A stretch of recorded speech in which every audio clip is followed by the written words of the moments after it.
ओम साई राम। श्री साई सच्चरित्र अध्याय 12वां भाग 2। अनुभव भक्तों के। बहुत सारे भक्त अपने अपने अनुभव दिए। बोलते कि भगवान श्री कृष्ण ने गीता में कहा है कि जो मुझे भक्ति पूर्वक केवल एक पत्र, पुष्प, फल या जल ही अर्पण करता है तो मैं उस शुद्ध अंतःकरण वाले भक्त के द्वारा अर्पित की गई वस्तु को सहर्ष स्वीकार कर लेता हूं।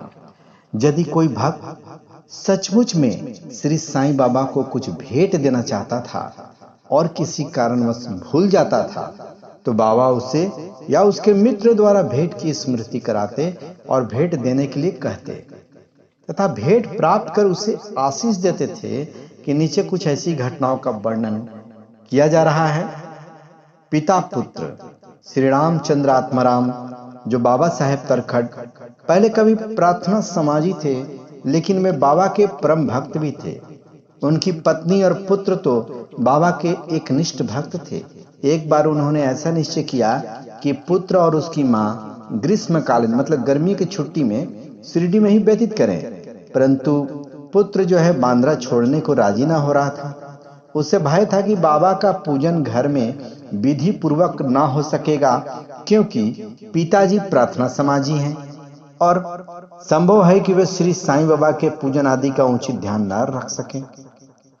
परंतु पिता का आश्वासन देने पर मां बेटे शुक्रवार की रात में ही शिरडी के लिए रवाना हो गए।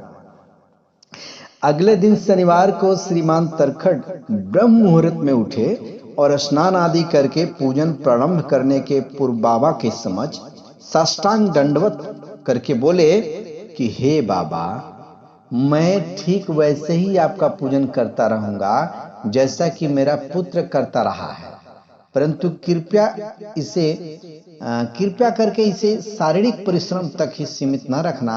ऐसा कहकर उन्होंने पूजन आरंभ किया और मिश्री का नैवेद्य अर्पित किया, जो दोपहर के भोजन के समय प्रसाद के रूप में वितरित कर दिया गया।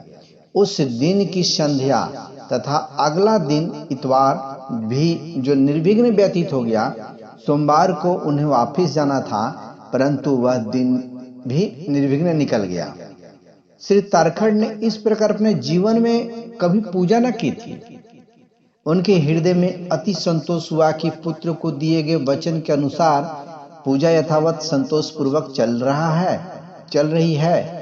अगले दिन मंगलवार को सदैव की भांति उन्होंने पूजा की और ऑफिस चले गए।